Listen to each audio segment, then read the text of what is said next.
First of all, I'd like to welcome y'all to Hit the Deck. This is DJ Marvelous, HTD Entertainment, HTD Media.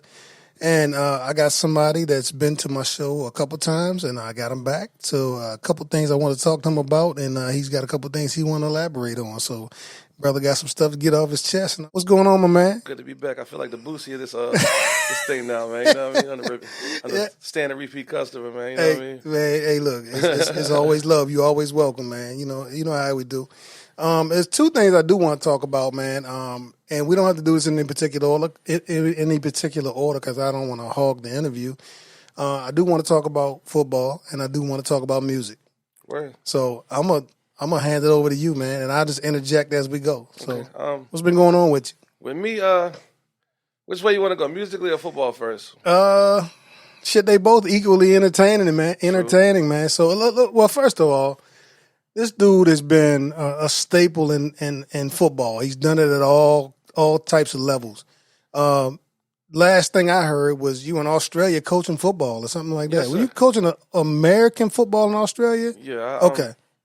I was tabbed the head coach of the Monash Warriors in Victoria Gridiron League this past season. I was the head coach and took over a 2-win team, brought them to within one game of the championship. So we went to the semifinals and lost. Really a challenging year. It's my most challenging year as a head coach. I've not lost as much as a head coach as I did this past year. Mm-hmm. What y'all record? We were 6-5, I believe. Oh, okay. Winning season still, but I had not had the challenges that I've had before. I've never had so many debilitating, like, season-ending injuries. That's what I was wondering. Guys not being in training like they're supposed to. How long did you get there before? How long, how long were you there in advance of the season starting? Well, I got hired a year to the day yesterday, actually. Okay. So I didn't have very long to prepare. A year yesterday. Yeah, actually. So you got hired.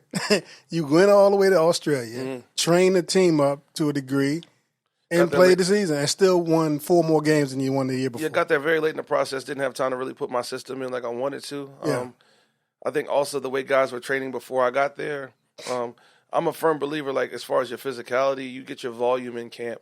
Mm-hmm. So you get your season, your bodies are ready. And you kind of scale down when the season starts. Right. I didn't have that opportunity. I got there like right inside of a month before the game started. Damn. So once the season started, we can't bang so much because I'd rather guys get hurt in the game than get hurt at practice. Mm-hmm. I've never seen so many season-ending injuries in my life. And I don't know what that was attributed to. Maybe bad luck. It may have been guys not training correctly. I don't know. But we battled through it. We really only lost to 2 teams in the league. We just couldn't. I mean, I can say it on the other end. They were better than us. They had more bullets in the gun than we did, and I was coaching my tail off to try to compete. Yeah. And we almost got them the third time when it counted the most. But young team and guys like really not learning how to win again. Mm-hmm. And that's a storied franchise in Victoria. They won a lot of championships, but they were rebuilding. Okay. So we had. I've also never had a team where the veterans and the nucleus of the team was not comprised of like middle-aged veterans, like the middle-aged football years, like 23 to 25, 26, 27-year-old guys. We had very young guys who were like maybe should have been playing juniors still another year or two. They were forced into some real like meaningful action, and we had some older guys, and that kind of didn't work to my favor because they were set in their old ways, and I do things kind of unorthodox, like I do everything else. So it was kind of hard for them to buy into what I was preaching. So with you, were you like the first like non-Australian type of coach they had? I would venture to say I was the first black head coach to ever be on that continent. And so I'm some very proud of cultural that as well. differences then. Okay. There was some cultural difference, and it wasn't. It wasn't anything discriminatory or racist. It was because those guys were good to me. I'll say that. Yeah. It was more cultural as far as football goes. We play football a certain way in America, and they play sports a certain way in Australia. Mm-hmm. Their sports are more club culture, more we play sports to have something to do and belong to something versus, especially for our minorities over here, this is our way out. Yeah. So we take that a lot more seriously. And when I'm trying to convey to them, like, look, I'm over here because I made this my life, and that's where you saw the value in me to bring me over here in the first place. Why not pick up what I'm putting down? So it was a little bit of a power struggle for a little bit, but once I got control, I think it was just I didn't have enough time, and I still don't know why I wasn't retained. I've heard a couple conflicting stories. I'm not going to throw those guys under the bus and whatever. Yeah. I got a new job now that's way better, so I'm not That's the most shade I'll throw at them. I got a better job in a better league. And Okay, so before we get to the new league, so I do have a structural organizational question about Australian football. Okay. So, do they have the same type of situation as they do in America, where people just players jump from team to team to team to team? Well, they do have it's like the pro leagues, and well, here's the thing too. In semi-pro, they do that. Yeah. In America, that's backyard football with decent athletes that have bad habits. I'll say that. Yeah. Semi-pro football over here is not what it used to be. Yeah. Which is why I walked away from it. Minor league football, like the GDFL, which is where I was at in 2021. Yeah. In Salt Lake, the USFL, the XFL, things like that. Those are real minor leagues to where there are transactions, and if you want to trade your teams, there has to be a real transaction, and that transaction has to be honored by both parties and to move on. Okay. And there's paperwork that needs to be done. Same way in Victoria and everywhere else in Australia. If you want to transfer, they call it a transfer. Mm-hmm. Just like in soccer and stuff. In the World League, if you want to trade or you want to go somewhere, you have to request it. The club has to agree to it, put the paperwork in, you hit the waiver wire, and then if someone else is interested, they pick you up. So when is their season? When does the season start over there? This year, I'm leaving 6th of August, and we will not kick off till later. I'll have a full training camp this year. We won't kick off till October. Oh, hold on. So I'm missing something. So now, where is this new job? Oh, my bad. Yeah, I'm now proud to say I'm the head coach of the Gold Coast Stingrays in Brisbane, Australia. Man. I thought you were done. I thought you were about to tell me you were done in Australia. Nah, brother, I ain't never done. Okay, all right. I know you're not gonna be done. They try to keep me down with a lot of things, man. Whatever it is, man, I got some form of controversy that follows me like the plague, and it's just I've accepted it. I'm Emmy mode now. I am the villain. I'm embracing it. That's who I am. So whatever. Like here I am. That's just what it is. I ain't going nowhere, man. Obviously, I got a skill set that people like and they want, and they'll always want it because I bring something to the table. I'm a winner. Well, I mean, I win everywhere I go. You prove that you're a winner. I mean, I know you're a winner, but you prove to them that you're a winner. And I mean, damn, they were. What, you said they were 2-2 team, man. 2-9 or something like that. 2-9, 2-10, something like that. Yeah. Yeah, come on, man. Turn that around just like that. You're over 500 in one season. I have a problem, and this is my goal, and that's why the Stingrays were the best choice for me. I've never got a chance to get to year 2 with the team as a head coach. Mm. And you have run-ins with the leadership. It's always some rift between me and the front office, or something structurally, or I'm somehow a high-risk hire, and that's really the thing I wanted to bring light to, and I'm glad you have a platform. So please let me use your platform to shed some light on this. I want to hear this before we get to the new team. So. I'm not a high-risk hire. I mean, did they ever elaborate on why they say you're a high risk? You know exactly why, but they can't say that. Okay. You can't be the reggae guy and have your hair long and wear a beard and sing your ganja music and do this and do that and still coach football at a very high level. Why not? I don't see why not. The good Lord's given me talents to where I can do certain things, and you know what? Guess what? Remember we talked about this in my very first interview. I said me and the band were going to New Zealand. I put things into it, manifested that. I didn't go quite to New Zealand, but I did go over to Australia, and I did play some music over there. Yeah, okay. I'm an international musician because of these things and because of the gifts that have been bestowed on me. Dragon. In either arena, I can flip-flop it and make it happen. I'm always going to maximize the time I have. Mm-hmm. So, again, I don't know why I'm a high-risk hire, but I guess I'm a bit controversial because I do exercise my right to free speech as an American. I do. Yeah.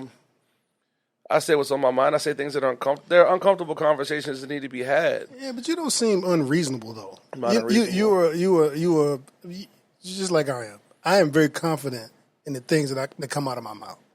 You know, I've got to own it. So if I got to stand on it, I'm going to say it with conviction and stand on it. Absolutely. Yeah, I don't think that to me but at the same time, I mean, this is 2023, and the world is kind of soft. I don't really have a problem with people who speak their mind and say what they say.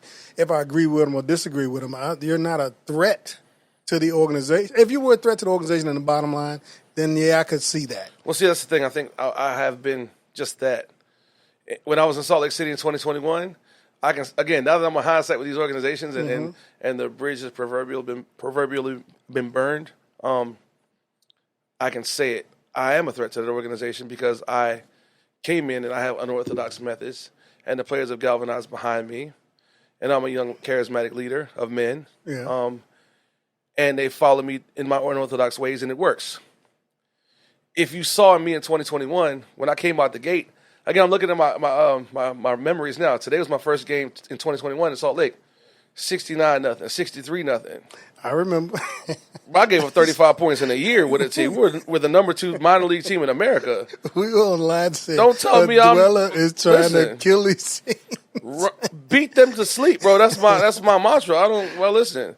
Because they're going to do it to me if they could. Yeah. This is the rules of the game. So we came out the gate like that. This is not Little League either. My guys are trying to get another opportunity in a higher league. Mm-hmm. So if I got NFL bounce packs, guys who have had calls, guys who want to go to CFL, guys who want to go overseas, they got to get quality film. It's not my job. If I empty my bench when the game's already in hand, those guys still want an opportunity. Just because they're on my team and they're not a starter doesn't mean they can't go start somewhere else. So why would I dial back on my scheme and my philosophy and not be as aggressive to get guys opportunities? Yeah.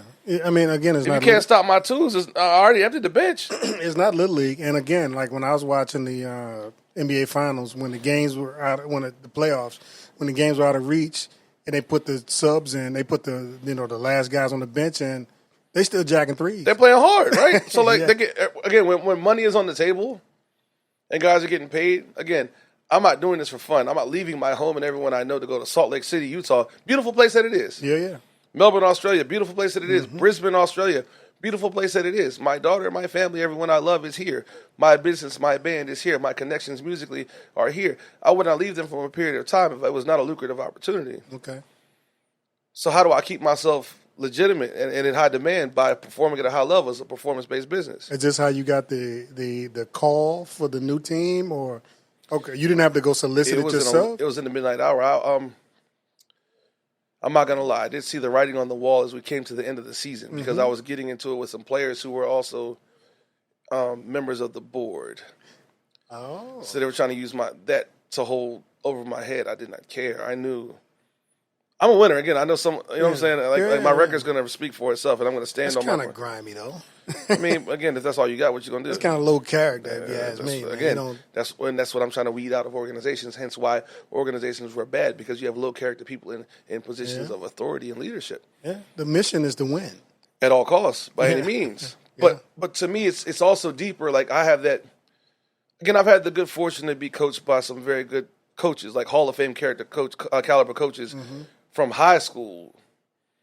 Like I'm the coach I am. I can attribute all of that to Lou Sorrentino, my high school coach. I had the good fortune to win a state championship, a Virginia High School League state championship with him as a junior. Yeah. And for those who don't think so, yes, I was a starter on that team. You can look at it, the stats and everything. I don't know why y'all think I won nights in football, but I don't know. But anyway, one of the best outside backers to play in the history of the state of Virginia. Let's talk about that and get it out the way now. But anyway, right. I'm him. But anyway, we had the good fortune to win and be a nationally ranked team as a junior. As a senior, I got the good fortune to be a captain of that team. I also had the good fortune to get kicked out of my study hall my senior year because the lady didn't like me for whatever reason. My head football coach was moved to a part-time administrator. He said, look, save yourself the trouble, do your study hall with me. Yeah. Here's what the beauty of this is, all right? I'm the coach I am today because everyone who knew Lou Sorrentino when he was in college, even his own coaches, I got to spend as a 16-year-old kid an hour and a half a day one-on-one with him. I didn't even know I wanted to be a coach, but I was groomed to be one. Yeah. At 16 years old, I watched how that man operated on a daily basis. Which is important. I watched how he did. I watched how he dealt with college coaches. I watched how he dealt with other players. I watched how he dealt with his peers in the building. All those things are important when I was a high school coach as an assistant. So when I'm in there, I'm taking these things with me along the way and not knowing this is why the only way I know how to do things is how I've been taught. And when you come off the porch and you're winning at a high level, why would you change these things? Obviously, I've had my own philosophy as far as schematics, X's and O's, things like that. I keep some basics, obviously, and there's some things that, culture-wise, obviously, that are going to always be mainstays. But I was groomed to be a very good organizational lead of an organization at a very young age before I even knew I wanted to do this. Yeah. So I follow you. Yeah, man. I always say, man, I'm a DJ, man, but I think I am a leader of men, and I try to take all that stuff I learned growing up in my community, learn from my father, learn from my mother. My brother was a Marine. I learned all this crap from them. I learned all this stuff in the Army about how to move people and influence people. And I try to take that and I use that in my people downplay us being entertainers and these types of things. But I know I can reach more people than some of those teachers in the school. Look at your weekends and look at my weekends. Right. And the only way they go on is because we take a contingent of people and lead them the way we do logistically. Right. Exactly. And the organization comes first. I can't do it by myself. I look at your outfit and your business, and that's the one thing I'm most impressed with, outside of your actual talent for doing things. Right. You are talented, for sure. But your organization and how you guys do things and able to move as a single unit to wherever you want to do, multiple people at multiple spots in a single day. Yeah. That don't come easy. Yeah. I mean, let's be clear, man. People think it's not easy. There's a whole lot of people who can sing. There's a whole lot of people who can rap. There's a lot of people who can DJ and play music and play instruments and all that. There's not a lot of people who can run organizations that produce all of that stuff. Can you keep people in the fold that are interested in performing at a high level? That's right. That says a ton. Again, when I'm looking at you and your outfit, it says volumes about you to where you can have guys operating under your brand and under your behalf and you're not in the building. Yeah. That's a real general right there. You gave an order and the order's being executed. You know what I'm saying? It requires some strategic planning and Absolutely. a lot of conversation. Me and my brother in the Army, after you go do a mission, they have what they call an after-action review, AAR. Mm-hmm. Me and my brother, every Sunday afternoon, me and my brother, Footloose, we have an AAR. We talk about the weekend every weekend, and it's about what didn't go, what went right, what went right, what didn't go as well as we wanted, and what can we do to make things a little more efficient next week.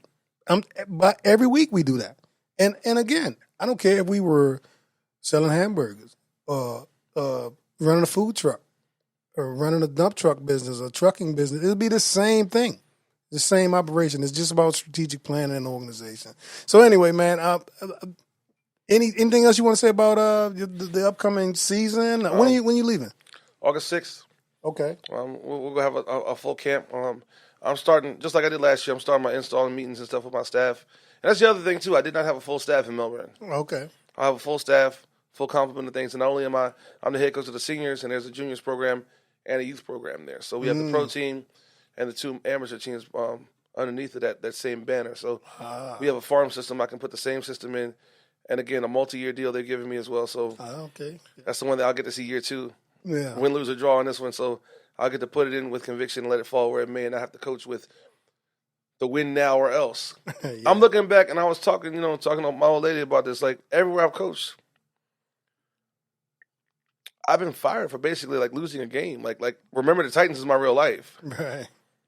It's not be pedestrian. It's not you did something wrong. It's not you broke the law. Mm-hmm. That's just something controversial. You lost the game. You were a high-risk hire in the first place. We hired you to win a championship. We'll let you go. The Virginia Mutiny in 2016. It's happened from 2016 to now. Mm-hmm. Virginia Mutiny. Our Fredericksburg semi-pro team had not won 8 to 10 games in 15 years. Mm-hmm. I know for a fact I used to beat them myself. I ain't never lost to nobody in that area, so like I'm not respecting none of that. So anyway, they hired me as a high-risk hire because, again, the guy who was the owner was a rival of mine growing up, and me as a player, and then him as a coach or whatever. I've single-handedly busted that team's tail by myself numerous times. He's such a great player, great coach. We'll hire him, high risk. Yeah, bring him on as a head coach. We go 8-3, lose to the Rivermen, our rival, which is the team I played for. So I lose to my old team twice because of undisciplined culture things that they had done that I had not eradicated yet. I didn't have enough time. We go 8-3, they fire me. You ain't seen 8 wins in 10 years. High risk hire. You know what I'm saying? Go to Salt Lake. First year team number 2 in America. So the only thing I did wrong was not be number 1. You know what, Adwela, we didn't talk about that after that, man. Because like I said, I used to see your Facebook page. I'm like, man, they beating these teams to death. To sleep. Cultural differences. That's it. Yeah. We'll let you go. Melbourne, same way. I am the black Nick Saban. I am. I drive a hard bargain. I'm a tough man to play for. Yeah. But guess what? At the end of the year, they only hand the trophy to one team. People who don't do right by Bill Belichick hate Bill Belichick, but the people who do right, they win. Yeah. People hate Nick Saban, but Nick Saban wins. Yeah. People hate Kirby Smart, they win. Yeah. I don't. It ain't for everybody. I get, and that's okay. That don't mean I'm wrong. It just means you're just not meant for this. Yeah. I don't want to keep. That's why I want to get behind this camera and talk about home. All right, so let's talk about that. So go ahead. To take this job, I've walked away from a college job. Okay. In Florida, post grad, not major D1 or D2 or D3. Okay. I was hired as a defensive coordinator and assistant head coach at Fort Pierce Athletic Academy. Shout out to Dr. Michael Grant too, man. That man gave me a great opportunity. Money and everything in place. You know what I'm saying? Like rolled out the carpet for me. But This the guy in Florida? yeah, I'm a head coach. Okay. I'm a head coach. And there was some his philosophy was a little different than mine. Mm-hmm. Not that it was wrong or right. I had a problem with it, but if I have an opportunity to make more money and be a head coach and be the guy with the full autonomy of the program, again, we're in football to where everybody's an alpha male. So for us to coexist, there were going to be some button-up heads at some point. I'd have been professional, but I'm a head coach. And he gave me the opportunity to have someone to coach next year. Yeah. They came back late in the process. So my apologies. But again, I'm rarely a selfish person. I had to look out for myself, and this is the best opportunity for me, resume-wise, as a head coach, to be a head coach. I mean, and if I'm locked in for the long haul, I had to take it. That's not a slight at all, in my opinion. I mean, sometimes you have to consider your circumstances. And there's another job I had to let go too. Okay. My home, and everybody sees me talking. When you see me on social media, I'm talking about home all the time, man, and I seem a little scorned. I want your opinion on this. You're a smart guy. You tend to know sports a little bit too, okay? If I was a starter on a state championship team, captain of that team the very next year, two-way starter, collegiate athlete, played professionally. Right. People don't know that too. I was a pro athlete. I played professionally. Look at me here. I got a check for playing football. I've had my NFL workouts. I've been overseas. I played arena football for 6 different teams, 6 different seasons. I've been places, guys. I'm sorry. I'm him. I am. Right. So anyway, getting into coaching, my very first year as a head coach, won the ICFL title in arena football. So my first year as a head coach, I won a championship. So I have a championship. Got a job in the pro leagues. I've coached professional football, which is, again, higher level. We're in agreement it's a higher level than high school football. Coaching arena football is a higher level than high school football. Right. Minor league football, higher level than high school football. Yep. Pro football overseas, obviously higher level than high school football. When the job of my alma mater comes open, and the head coach there was my backup quarterback in college, and before he steps down and becomes official, he lets me know, gives me a heads up, along with faculty and staff and people who have taught me personally as a kid, who wanted me in that job. Because I've been very vocal that I'm deserving of that high school program. For me to reach out to the athletic director personally and say, hey, I'm going to put in for the job. Let's have a conversation. Or even before that, before I got the Salt Lake job, interviewed at Chancellor High School, athletic director, a good friend of mine. I got him his first football job. Not saying I'm owed a favor, but I'm kind of owed a favor. Don't even get to the final round of interviews. Caroline County had an opening. Now, mind you, they went to the playoffs, but 3-7 gets you to the playoffs this year. So whatever. Get to the final interview. They come back with some whatever. I don't know what happened. Don't bring me into the final round. So 2 high schools passed me up that I was supposed to get before I got the Salt Lake job. Then my alma mater at Culpeper, that's what we're talking about, Culpeper. I talked to that athletic director. Hey, I'm about to put in for it. Let's have a conversation. Cool, blah, blah, blah. I do not get an interview. Not get hired, not get an interview. Not only do I not get hired, they hire a guy, Eric Sherry. Good job, good guy. Shout out Coach Sherry, good guy. He a Culpeper native? From Massaponax, and he's from Massaponax. And most recently coached at Charlottesville High School. Has the blessing of Eric Ludden at Massaponax, and again, in this area, you have to have the blessing of the Godfather, whoever the longest tenured guy, but I guess the best high school in Virginia who's never won anything. Big shade to Massaponax, I'll tell you that. It is what it is. No rings, but somehow he carries some weight. He gets hired, and I can show you, I have receipts, I'm talking what I'm saying. When the guy they hire says, you deserve a program in Virginia, something's wrong. Right. And not only do I not get it, I apply at Floyd T. Benz Middle School just to make sure they're not trying to slap me in the face. And they hire me at the middle school. All due respect to Floyd T. Benz Middle School. Thank you for the opportunity. Yeah. Thank you for hiring me. I stayed on the job briefly, and when I got this opportunity, I had to step down. I'm getting such backlash from my community, and backlash, like almost hate mail. Because you stepped down? You cried so much about getting an opportunity. We gave you one, and you leave in 3 weeks. That's not an opportunity. I'm a varsity head football coach. Yeah. That's a little different. Even at the high school level, I've never been nothing but a coordinator and an assistant head coach. Yeah. I've been the assistant head coach at Spotsylvania High School for 6 years. I've coached at different high schools. Yeah. I've coached at Culpeper as an assistant. I've never coached below JV in my life. Right. As a young assistant in my 20s. That's the thing. I've been coaching high school football since I was about 25 while I was still playing. Right. Arena football plays in the spring. I used to come back substitute teach and coach high school football. I've been doing this for a while. This is not anything I'm new at whatsoever. I'm a young man, not even 40 yet, but I've about 20 years of experience coaching. I don't see the problem though. But I don't see what people's issue is if you're gonna leave Because you just got the job. I cried. That's not crying. Not to me. That's not crying. In the private sector, this is nothing.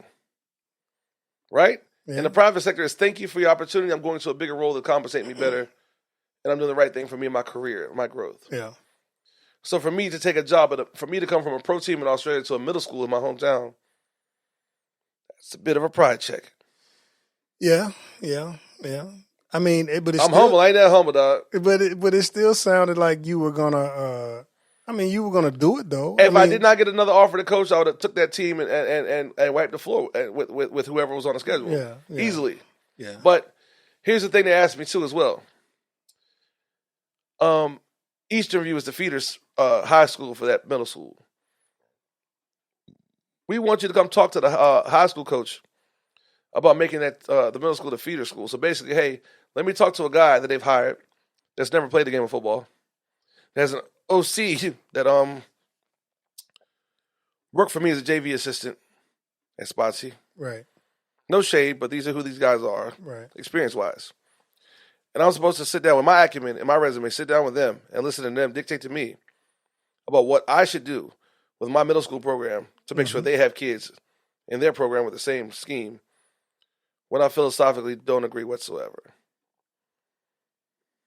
This is not the first time I've Supposed heard. to, but like, again, I'm to the point in my career, I do not debate with people. Yeah.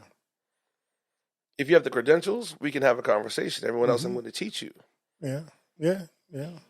No, but what I'm saying though is this is not the first time I heard people, and it's not just. I'll be blunt with you. This is the first. It seems like in Culpeper, and I only say this because I've actually talked to people from Culpeper who are in the hiring pool in the area. I've heard this more than once. They just kind of shun or look past some of the locals. There's nobody from our glory days that has been around the program. They don't let them around. And you can't say it's by accident. I don't understand that. I personally, you know what I'm saying? No one from a number 13 team in America, nationally ranked team. You tell me none of us know how to. We ain't saying somebody should be the head coach.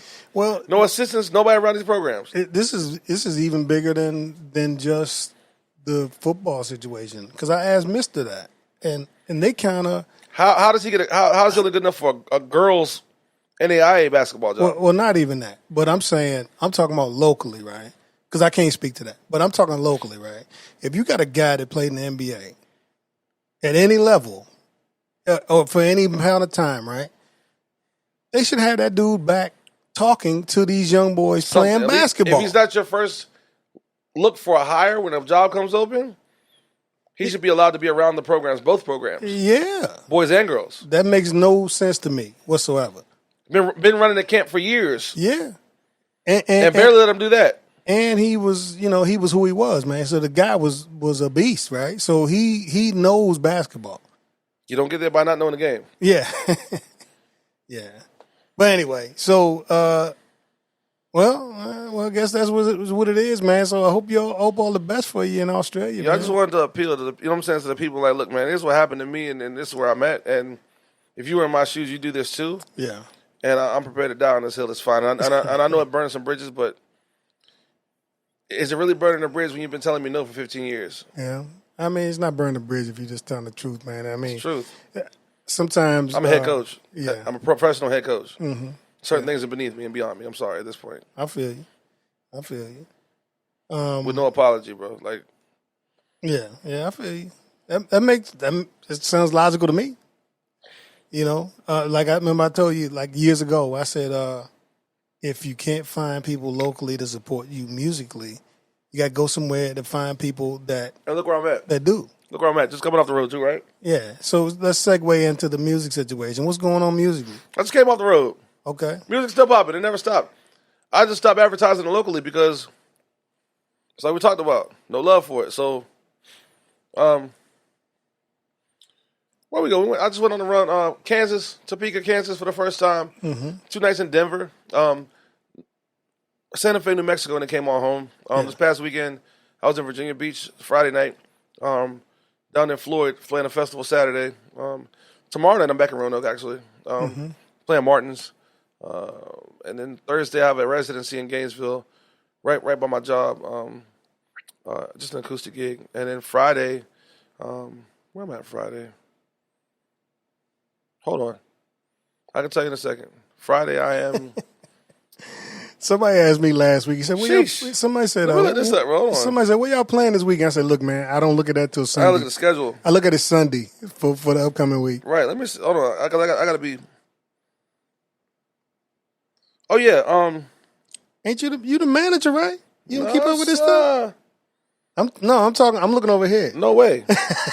Oh yeah, we're in downtown Leesburg actually. They have a summer concert series on Friday, so we're playing Leesburg. What time of the evening, man? 6 p.m. If I pop up in there, don't be surprised. All right, we in there. Because I can't. Adwela, if I'm not DJing, you can forget about it, man. I feel you. I'm in the house sleeping, man. I feel you. That's how I am. You know what I'm saying? I don't get no time to do nothing. So I'm done. I'm either. I don't want people to take it personal, man. I'm either RVing with the missus or sleeping, bro. That's all I'm doing, man. So we got 3 shows on Juneteenth, actually, Juneteenth weekend. So I have the good pleasure of playing. I'm waiting on Mike Logan to come back and hit me and confirm it, but I think we're playing the town of Warrenton again. Okay. They cut my mic off in the middle of my set last time. Say what? Yeah, I'm kind of mad about that. But on purpose? The people they were fooling with me a little too much. I was getting, again, were people getting galvanized a little bit. Were you singing or were you talking? I was singing while I was talking, and they were listening, and the people were getting kind of riled up. They're testifying, huh? I mean, most of my music is. So, think about it. If I'm playing Black Liberation music on Black Liberation Day, how you think the people going to feel? Well, you don't understand. I mean, you do understand. I don't think people are listening to what. But you know the fact of the matter is, most people don't know what reggae music is really about. They just think it's these people talking that funny version of English, and you know, it's just militant soldier. For real, that's my take on it, man. So so we're playing. I think the town of Warrenton, if I'm not mistaken.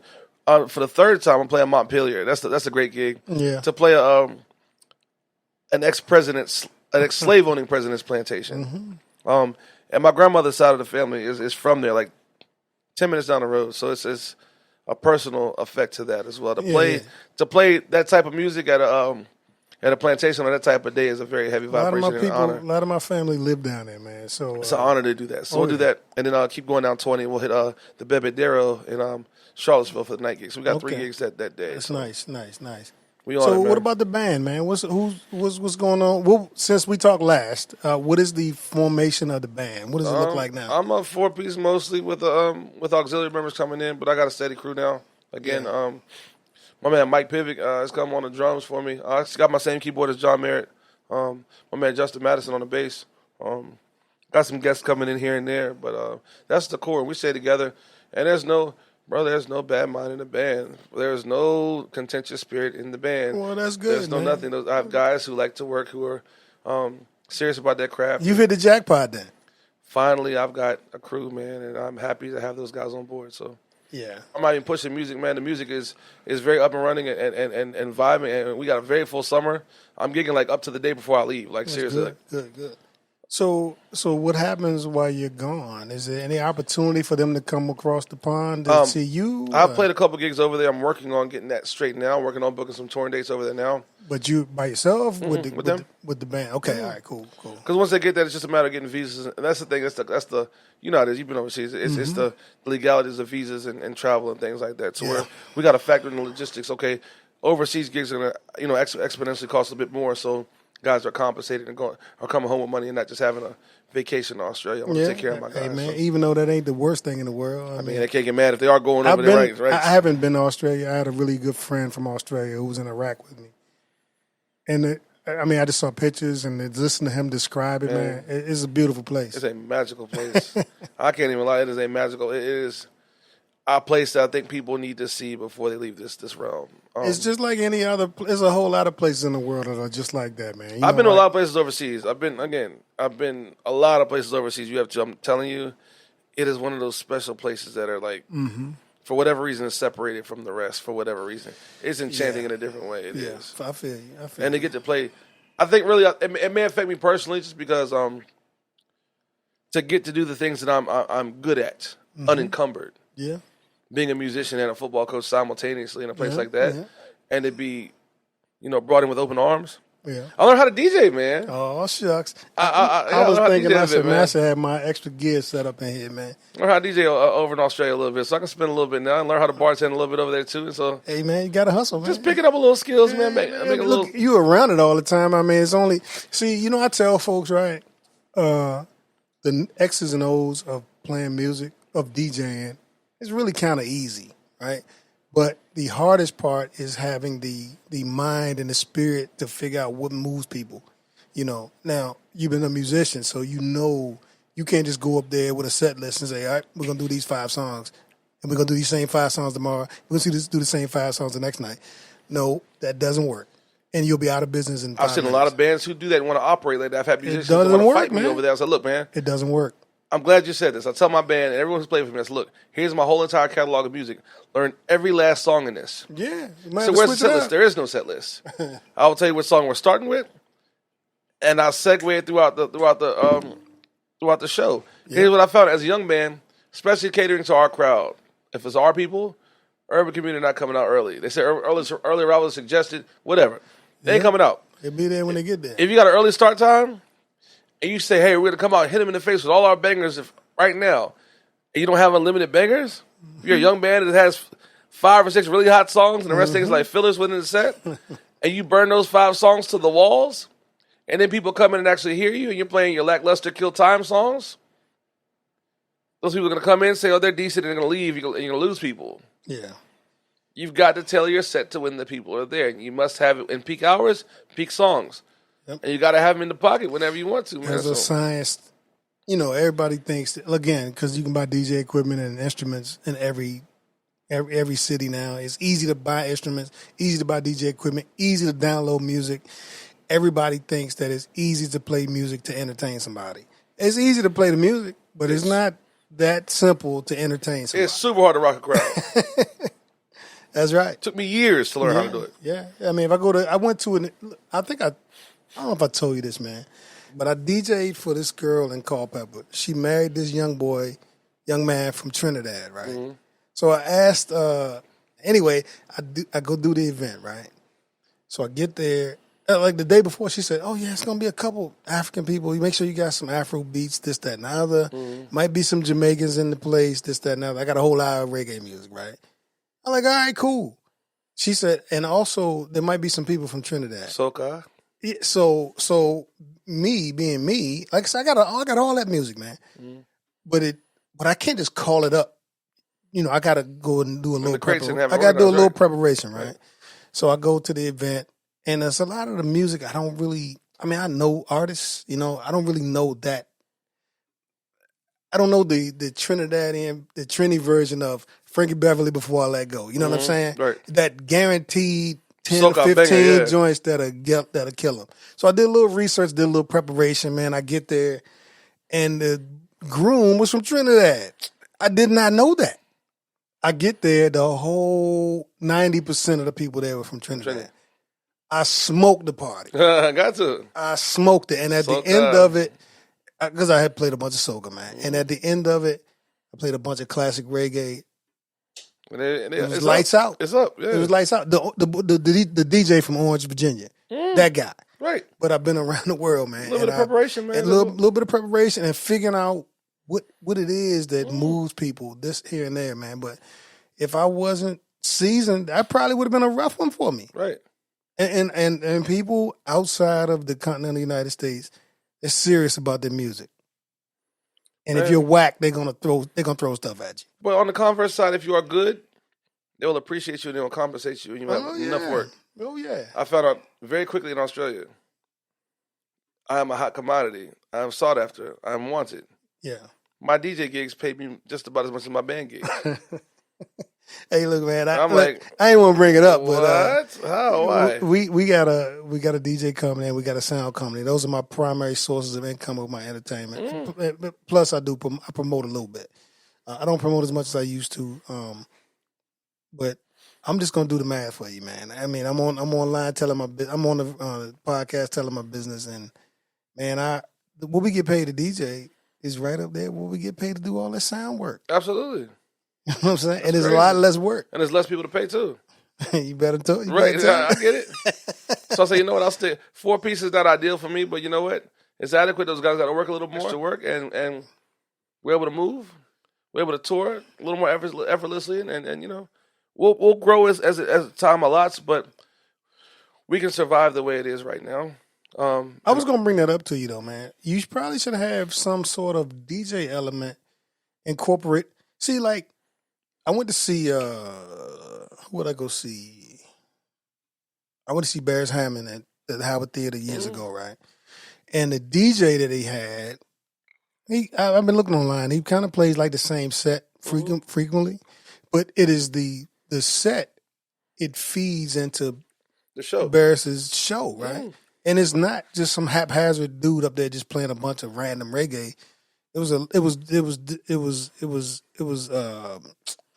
diverse, but it was perfect to set up the show. Well, that's my pre-show music now. I've looked into that and really playing that out as well to where it sets the mood. Yeah. Because what I used to hate was I go to play venues like bars and places, they just play. They playing trap music before you come on. Like, dog, come on, man. Like, how am I supposed to, like...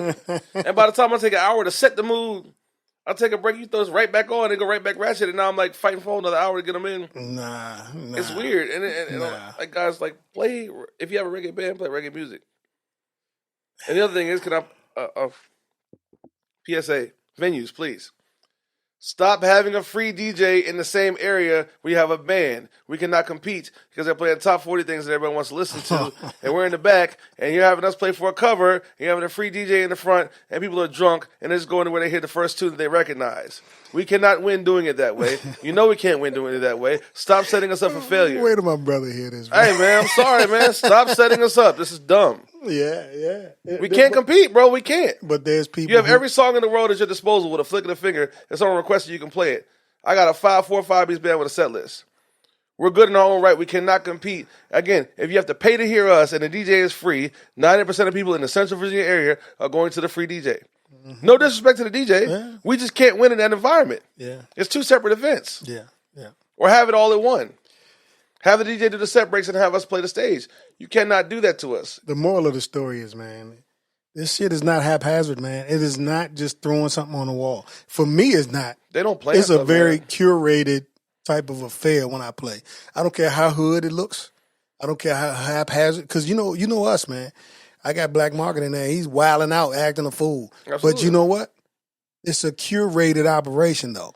What we're doing is very organized. It's calculated, absolutely. It's very organized. It's on purpose. Yeah. They haven't by accident. Yeah. I mean, I know what these people want around here, and they're consuming it and still consuming it. If I got a gig coming up, and if you're still in town, I got to go somewhere where I think it's going to be a bunch of Jamaicans. So, we going Winchester, Martinsburg? Nah, it's somewhere in Richmond. Okay. So, if I'm gonna do some more research, and if it works, you coming out there? Let's do it. Just get on there, do a couple joints, and you know me, if I'm out booked, I'm gonna pull up, man. You know me, man. You know, because that's really what we're trying to get at, man. Because a lot of times, man, I think people again they take for granted this entertainment, and they're continually let down. So they kind of just take whatever, you know. But nah, man. I mean, I'm from the country, man, but this is what we do, man. Absolutely. You know what I'm saying? And people paying money to come see you do what you do. I'm planning to give them their money. It's a good feeling. Yeah, no doubt, man. Happy to still be doing it, man. Hell yeah. Almost a decade in now, man. I'm an old timer now. When I met this cat, man, he tells me after the fact that this was like you were just starting on the music. I mean, you had been recording music, but you were rapping before that. Yeah, you say, yeah, I was a rapper. Yeah, man. I remember I was a judge in the talent contest, man. And I was like, damn. Bro, I won't even listen to those recordings. I was terrible. Jeez, but such a long way. I wasn't lying when I said what I said about, you guys before. It was a great review. I thought it was I remember good, like it was man. yesterday. I appreciate it. It was excellent. It was excellent, and the people were into it, man. So and that's the crazy part. You saw how well it was received from its inception. Yep. Yeah. Why has it not grown from there? I don't understand. Yeah, I just don't think there's I think the live music scene is kind of like leaves a little bit to be desired in the area. Well, down where we started that resurgence. Yeah. In 2014, 2015, we were responsible for that resurgence in the music scene. Hey man, shout out to Gordon. Yeah, G. Shout out to you, bro, and the show. But that first class of us, right? Think about it now. How many places there were? It used to be the pub was the only place, and you had it on lock. Yeah. Right? Yeah. There was no other music in the town of Culpeper. Yeah. 5, 6 places popped up since then, right? That's how they do, man. And you see how they kind of nudged us out of there. Yeah. And again, Culpeper, I played everything but headlining a Third Thursday. That's on purpose. Yeah. Certain venues told me, literally, I could throw one. I'm not gonna do it, but there's certain venues, Brian, literally told me I'm too black to play there. Yeah. Fuck it, I got nothing about to do. Ball Top in Madison, Beer Hound in Culpeper, Death Ridge in Jefferson. And homeboy at Lake Anna, at the Sandbar Lake Anna, Lily called him in a lie as well. Tired of these places telling me I'm too black to play at these spots, and you got no black people playing on your program. Fix your stuff, man. My content's clean. Stop doing this. It's a discriminatory practice, man. I'm not going to use the word racist. Discriminatory practice. Yeah. It is America's your venue, this and that, but you're wicked for that, man. It is what it is. So, sorry. You're wicked. Yeah. Hey. Oh, Beer Hound too. You're wicked. I don't even know what. I'm already far gone. You're wicked. Some of those folks, I don't even know these people. You know what? I don't really play much anymore. Wicked, man. I don't really DJ as much as I used to, so I do a lot of private events all throughout Central Virginia and Southern Virginia. So I'm really not even hip for real, man. But here's the thing, though. With those things happening, I have those same people to thank for making me a touring artist. Mm-hmm. I'm telling you. You ran me out. You literally ran me out of town to the West Coast and overseas. Thank you. Mr. Adwela Dawes, I want you to make sure that when you write your memoirs, I'm in the book. Because I told You're the first you. one who told me. I told you, if they don't feel it, you got to go where they feel it. And when I tell you, it is not hard at all to go elsewhere. Yeah. Bro, I was on my last tour. I'll tell you a story. My first stop on my last tour 3 weeks ago was in Topeka, Kansas. I never booked the gig. I stopped at the venue. We had an off night. We were staying for the night. I walked in the bar trying to have a drink. The shit had a stage. I said, bro, ain't nobody playing the stage. Here's who I am. Can we play it? You know what he said? I'm not going to stop you. He posted it on his website, sent out an APB, and Topeka, Kansas packed out on a Tuesday. Virginia, you have no excuse. The crew was with you or you by yourself? Me and the band. Oh, okay. Yeah, I was heading heading to Denver. Oh, okay. Topeka, Kansas. That's all right. Almost 80 people on a Tuesday. That's all right, man. I never booked the gig. When it's intimate like that. I showed up off the side of the road, bro, in an RV and walked in and said, bro, I'm nice at reggae. Here's my band. Here's my, what's the name? Well, I'm stopping. You have a stage. Nobody's on it. Let me play it. And pay me. Yeah. Okay. I'll call my friends. And they all showed up. Was reggae at that in that town? I doubt it. No, they were feeling it though? A magazine and blogger came out and everything. They were feeling it though? Feeling it is an understatement. Dude, I'm telling you, everywhere else other than here, Santa Fe, New Mexico, I'm popping. Denver, I'm popping. South Dakota, the Black Hills, I'm popping. Florida, I'm popping. New England, I'm popping. I hit every beach in America every year. Mm-hmm. I'll be in Dewey Beach next week. Mm-hmm. I'll be in Maine next week too. Right. I'm playing Dewey Beach and I'm playing a festival in Maine. Right. Playing another festival in Florida, like Hilton Head, Wilmington, Virginia Beach, Outer Banks. You name it, I'm there. I like Wilmington too. It's a cool city. Oh yeah. Oh yeah. So like, there's just no excuse at this point. Like I am who I am. And me telling the truth about home, you already kicked me out, so it's not taking no money out of my pocket. Y'all just wicked. Like it's terrible. Like the way y'all treat me is messed up, bro. Some of them might be wicked, man. But the ones I spoke to by name are wicked. Yeah, I feel you. I can't argue with you on that. But I'm telling you about the other piece of this pie is some people just don't understand. Like for instance, right? I love house music. I love it. Shout out Tony B. You know Tony B? Yeah, Tony B is a man. Tony B is. You know I got a house song. Oh, I didn't know that. I have a house song called Animal, bro. So listen, side story. He produced it? Yeah, look, I was borrowing a pair of Power 15s from Tony. I walked by, he's playing around with this beat in his garage. Mm-hmm. He said, bro, test his mic out for me. I'm like, whatever. It's like 10 in the morning. I'm just saying some bullshit on the mic. He makes a whole song out of it, puts it out, he's playing it like, come on, bro. Yeah, Tony B been around the block, man. He's nationwide. Nationwide. Worldwide if you ask me, because he's got hits.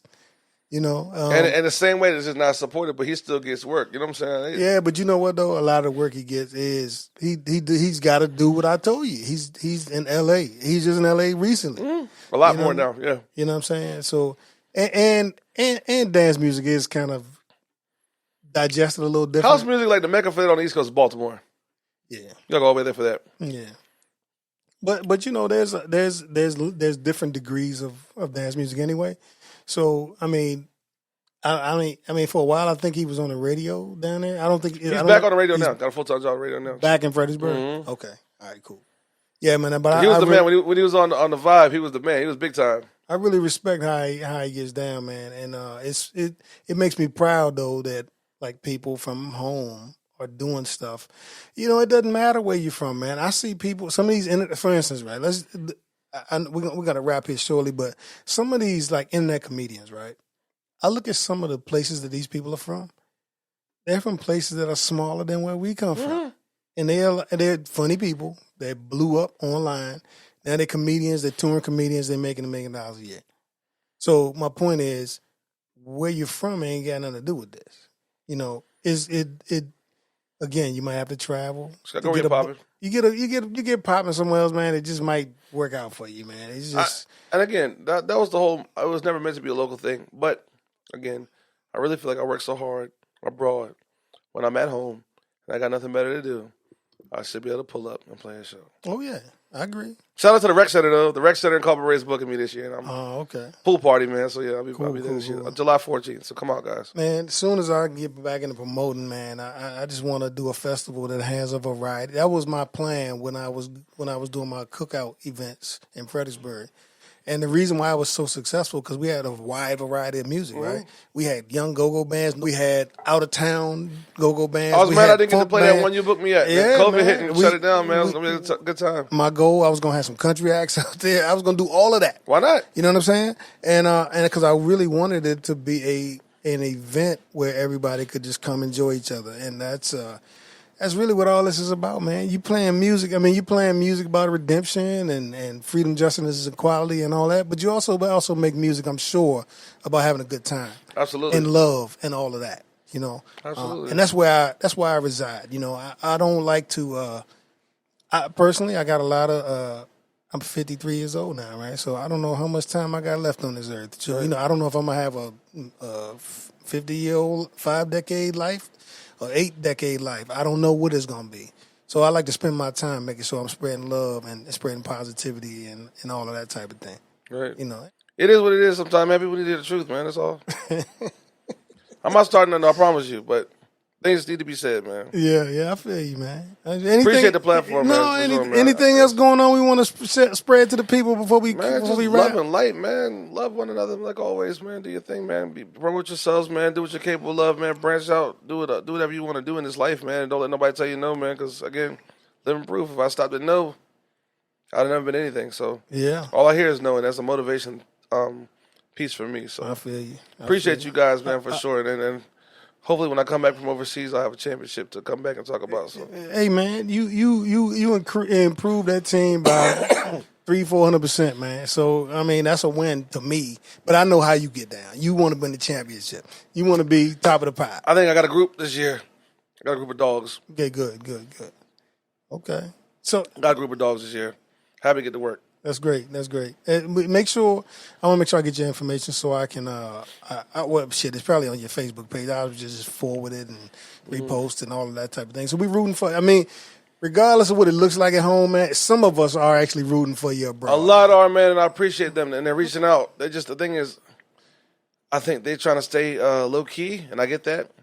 So they're not publicly doing it. Yeah. And that's kind of hurtful a little bit, you know what I'm saying? But I do appreciate the support. Some people just got different personalities. They're just not trying. They're not trying to deal with all the other stuff, and I get it. You know what I'm saying? But I do appreciate the support behind the scenes. Yeah. But again, when I speak out to advocate for myself, I'm usually alone. So I feel you. When I speak so forcefully about myself, I understand because I know I'm standing alone. So you know, I mean, I get it. Would you tell me a couple minutes ago? You said those basically in a nutshell. I forgot who made that quote, but you kind of said something similar. People that are my equals, I debate with them. You know what I'm saying? We'll drop it again, right? Hey, we'll drop it again. Here's what I'll say. Hey, listen. At this stage of my life, those who are my equals and have the credentials we can debate with. Right. Everyone else, I teach.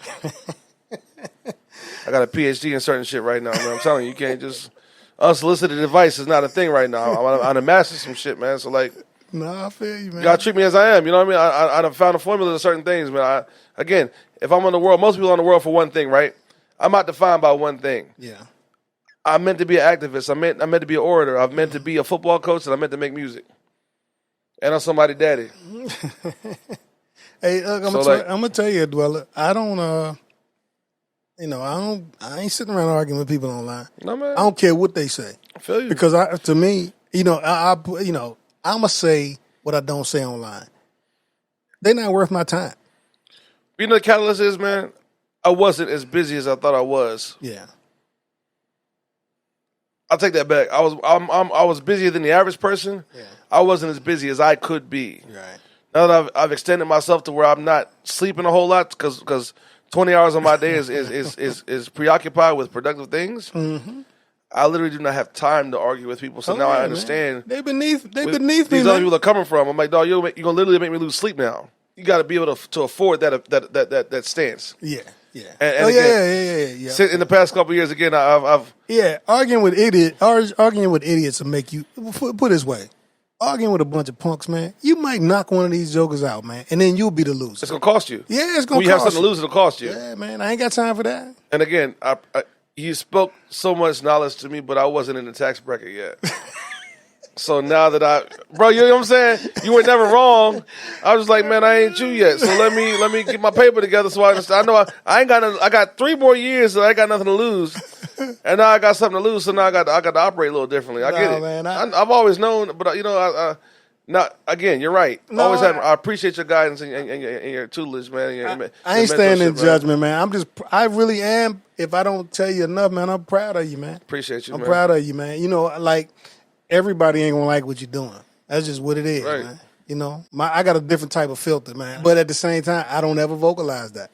Right. You never heard me say anything like that. But you move accordingly. That's what I'm saying. Now I'm to the point where I get it. Now my actions where I'm moving unapologetically. Yeah, you winning, man. Right, I'm winning hard. You winning. I'm super winning right now. Yeah, man. You know, I mean, I'm gonna bless you. Bless you, dog. I'm gonna cut out all this last piece of it, man. But man, Adwela, man, you my brother, man. I'm so proud of you, man. I'm glad that you could come hang out with me.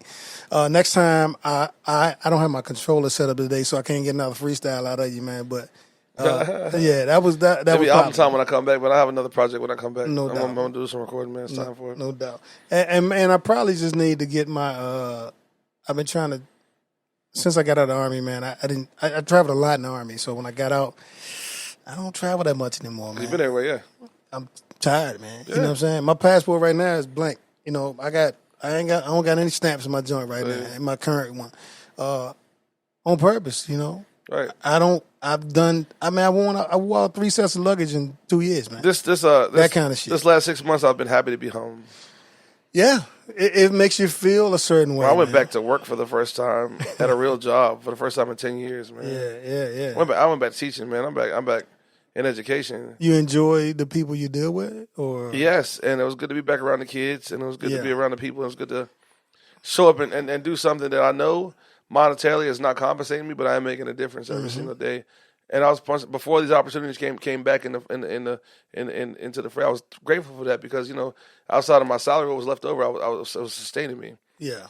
So now again, I'm touring full time and working full time, coaching full time, or I sleep 4 hours a day if I'm lucky. I'm still in school. I got to be in school tomorrow. Gotta get you some rest, man. I got to be in school tomorrow. Get off of school, drop the Roanoke Player Show, come back, go back to school on Thursday for the last day. Yeah, because you're young, man. And I got to finish. It keeps me young, though. They say, why are you moving so much? Touring's a young man's game. So, you know what that told me? I'm going to stay young as long as I'm touring. Mm-hmm. Because I know what happens when you play sports. I know what happens when you stop.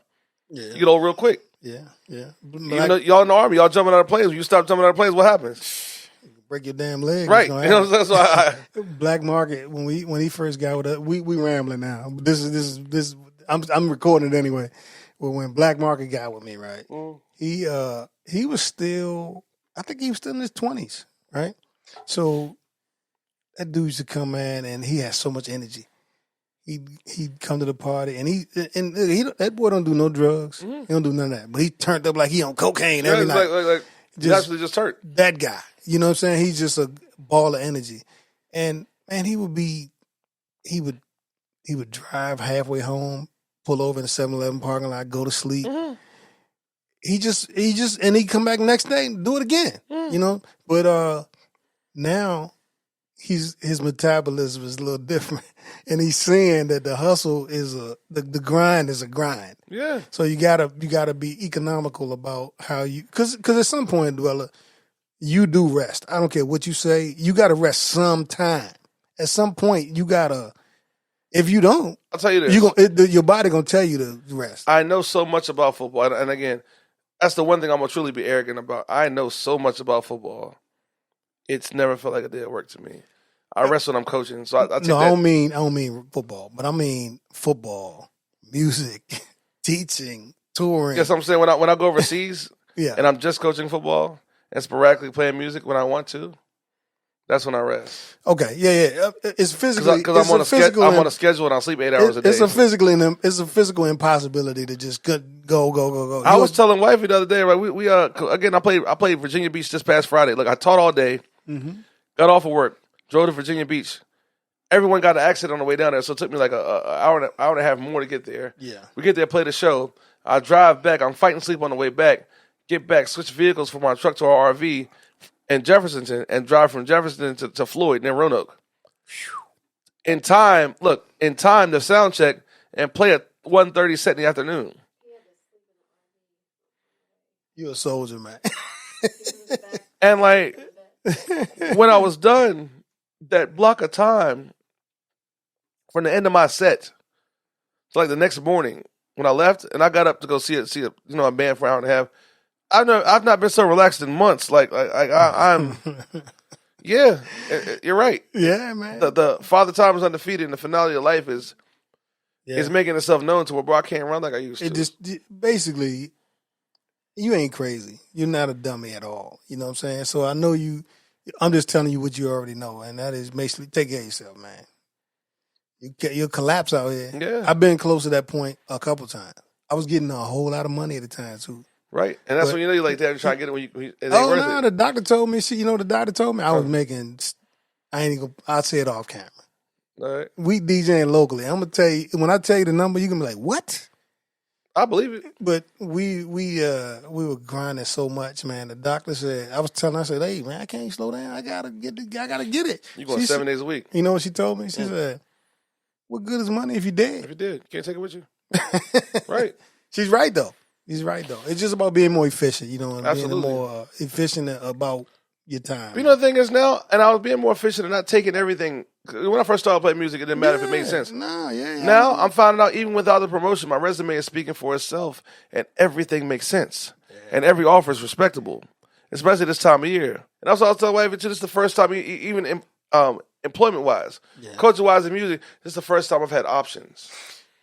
That's how I know I'm grinding hard enough to where I have options. Yeah, man. But you get, and I can't feel bad about turning those other ones down for the one that means the most, or makes the most sense. You put work in to get there, though, man. Well, things are bearing fruit, and I'm not even in the mindset to say, "Hey, I deserve this." Yeah.